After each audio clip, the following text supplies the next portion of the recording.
Hi, I'm Lara Bullock. I'm the curator for Fear No Art, Civic Engagement, Histories, Currencies, and today I'm here with Joe Yorty to talk about his work.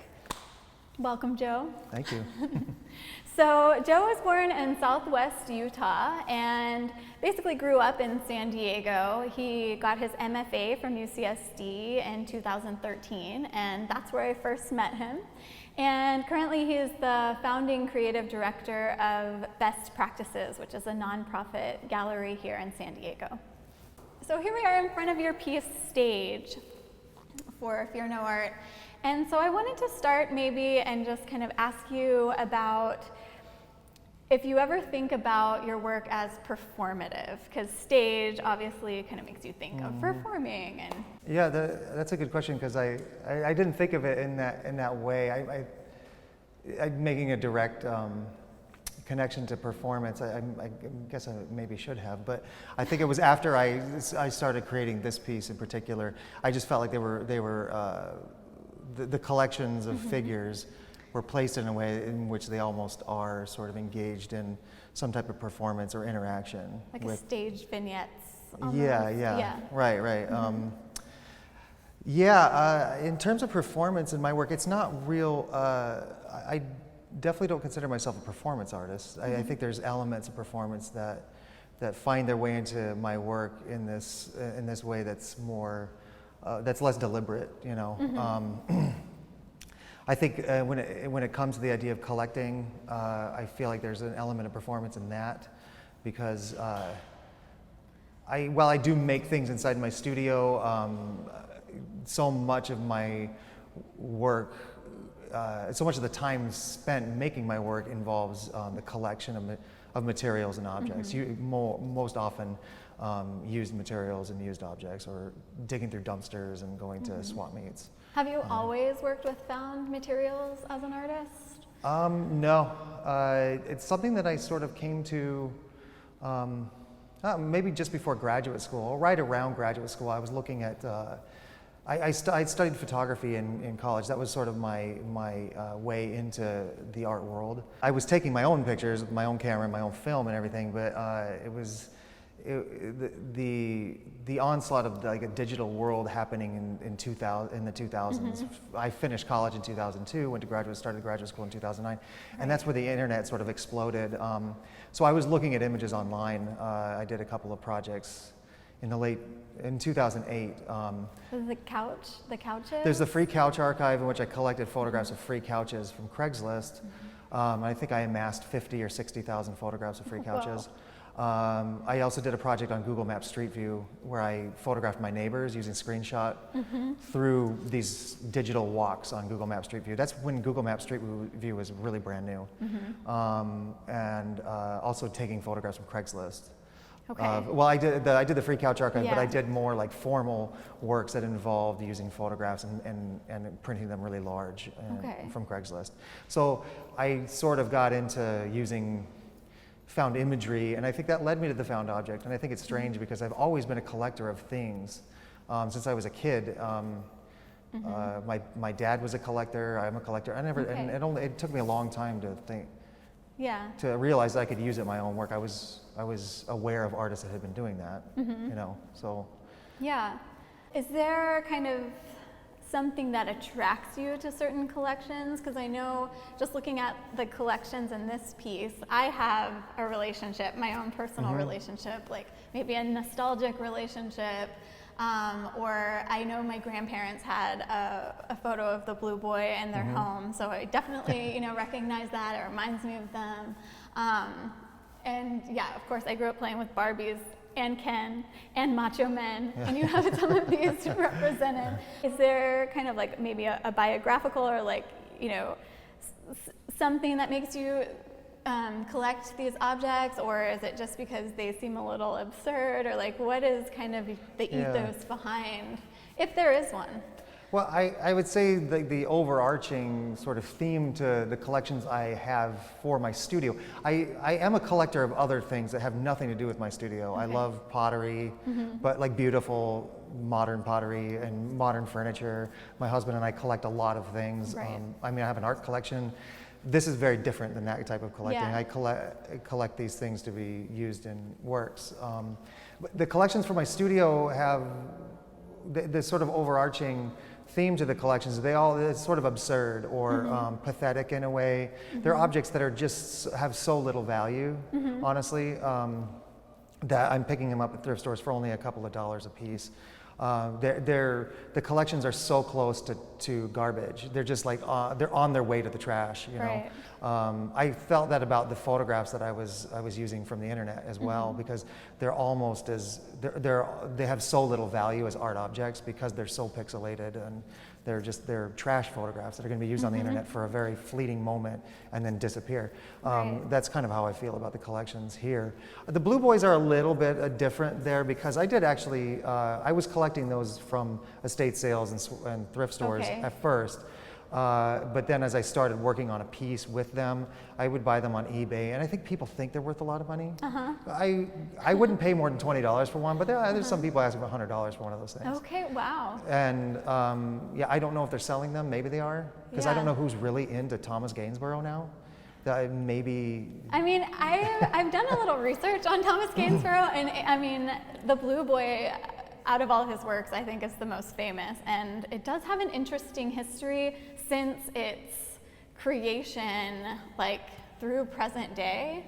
So I know we've talked a little bit about this before, but initially he was seen as like the ultimate masculine representation because he was in he was in an outdated style of dress for the time when he was created in the 1770s. But then, really soon after, with like that nursery rhyme, Little Boy Blue, a lot of people would dress as the Blue Boy to enact that nursery rhyme. It was usually women.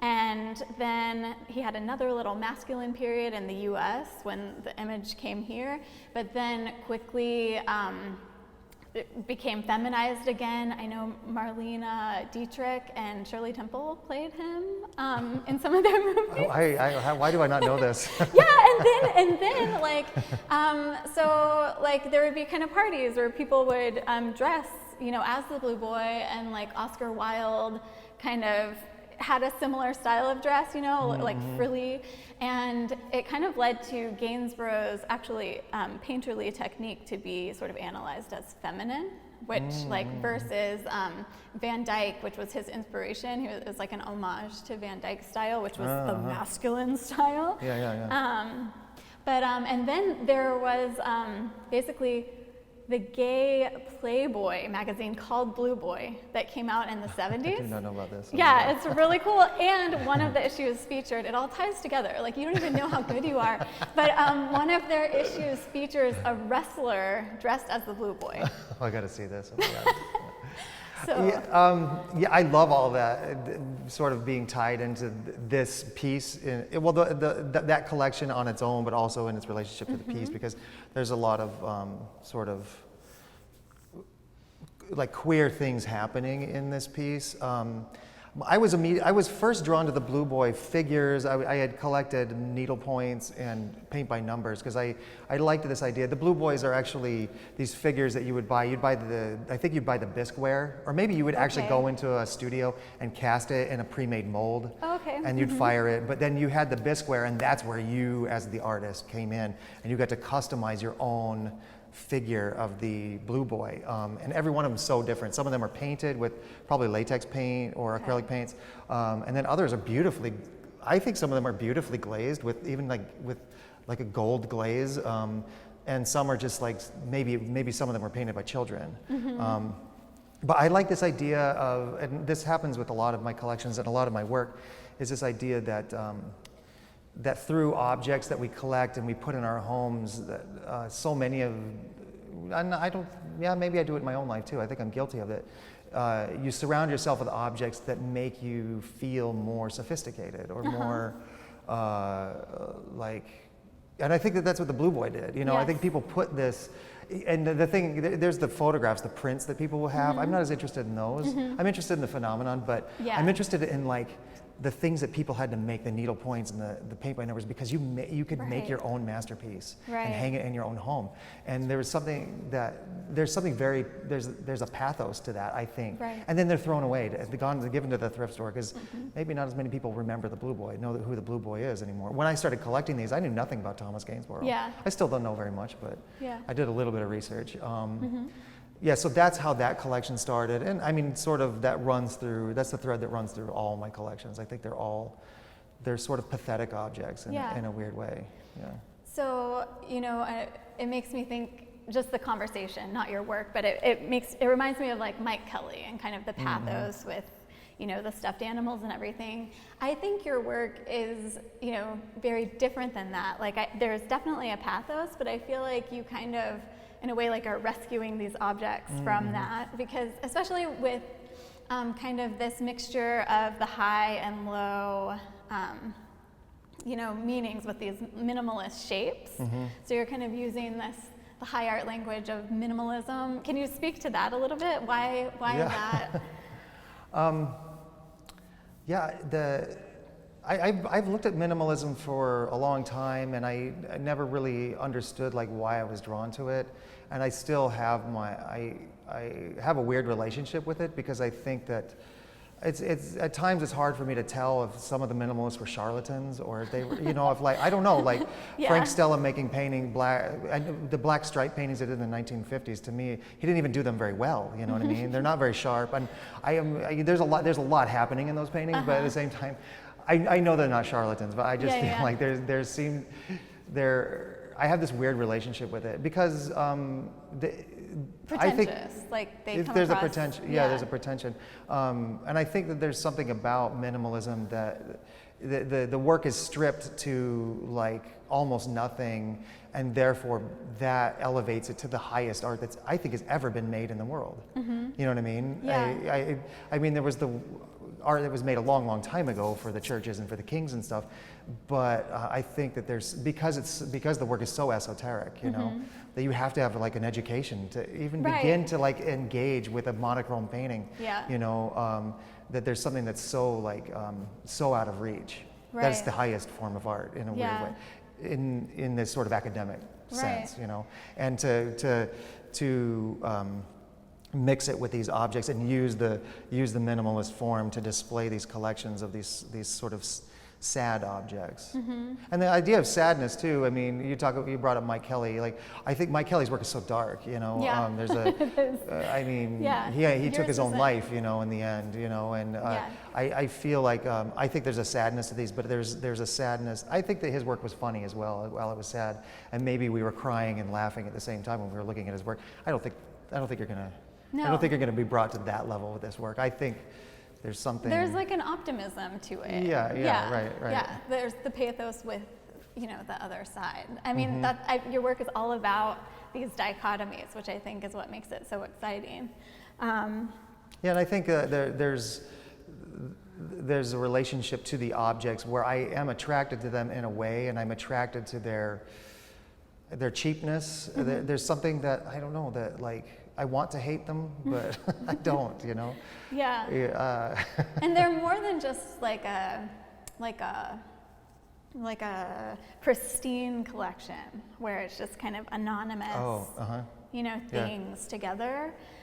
You can kind of make a narrative, but it does sort of, like this piece in particular, it really requires the viewer to engage. Like you can't just, you kind of like stand from afar and appreciate, like you actually have to walk around it, and then like with the plants, I'm so fixated on the plants as this kind of element of care. So like these objects had a life where they were loved, but currently this sculpture, someone has to come and water the plants and keep them alive. So there's this kind of, past and present or future. Another aspect that I think is important to talk about is just the finishings on these kind of minimalist shaped objects. And you actually made some of these, so these aren't all found objects here. No, I actually made every one of the objects. Some of the finishes, some of them are actually high pressure laminate, or most people know it as Formica. Most people maybe don't know they make Formica in like maybe hundreds of different, Formica actually makes hundreds of different patterns and materials. And Formica is the company name? Formica is a company okay. name. Yeah, there's a lot of different companies that make high pressure laminate. But they're all, the ones I selected are all the faux finish ones. Like this one, it looks like some type of granite or stone.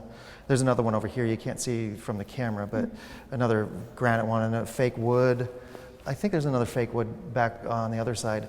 But then some of them are just don't fit in there. Some of the, like there's a couple here that are actually made of, one's made of OSB and one's made of like construction grade plywood. So I wanted that cheapness of that to kind of come into the conversation of the cheapness of the faux finishes. And then I just added color through painting some of them in different colors. I didn't want it to be like this one note, like it's all faux finishes, you know? Right.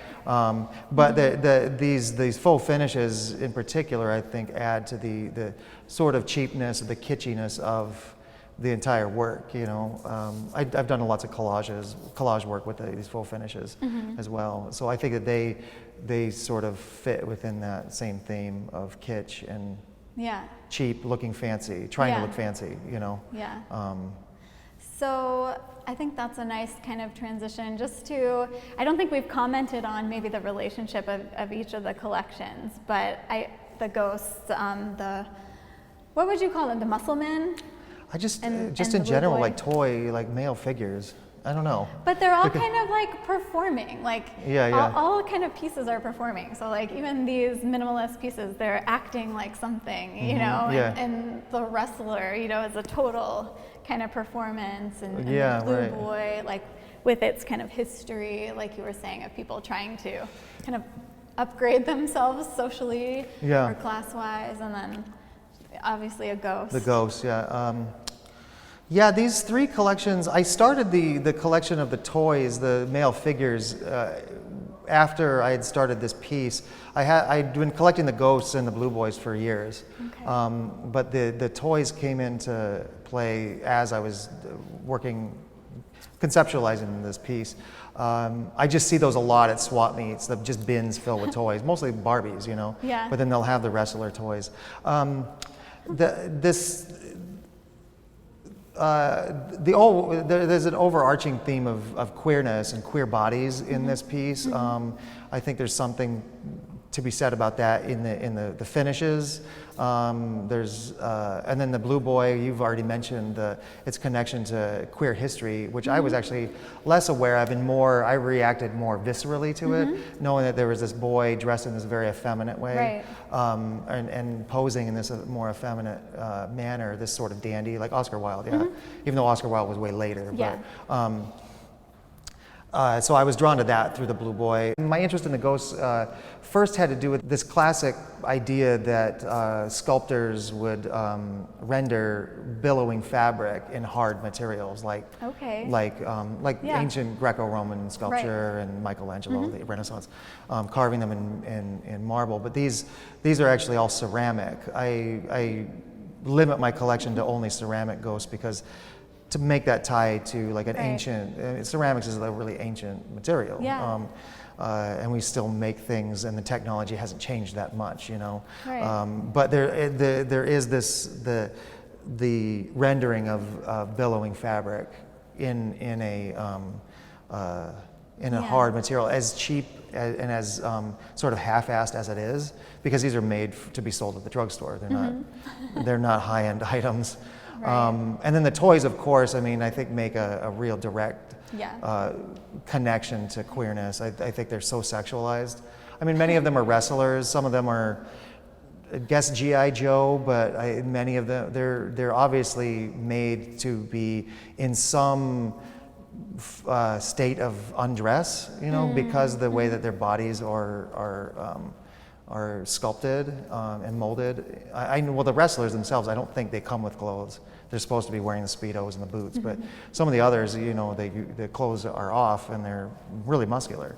And I think most of what I have are Caucasian bodies, you know, so that's another thing that sort of comes into the conversation about these. And beards seem to feature a lot. There's some beards, because I think beards have been hot for the last 10 years. I don't know. But I think there's something really funny about these very masculine figures, and boys are playing with these masculine figures. And I guess, yeah, I don't know what that relationship is. Yeah.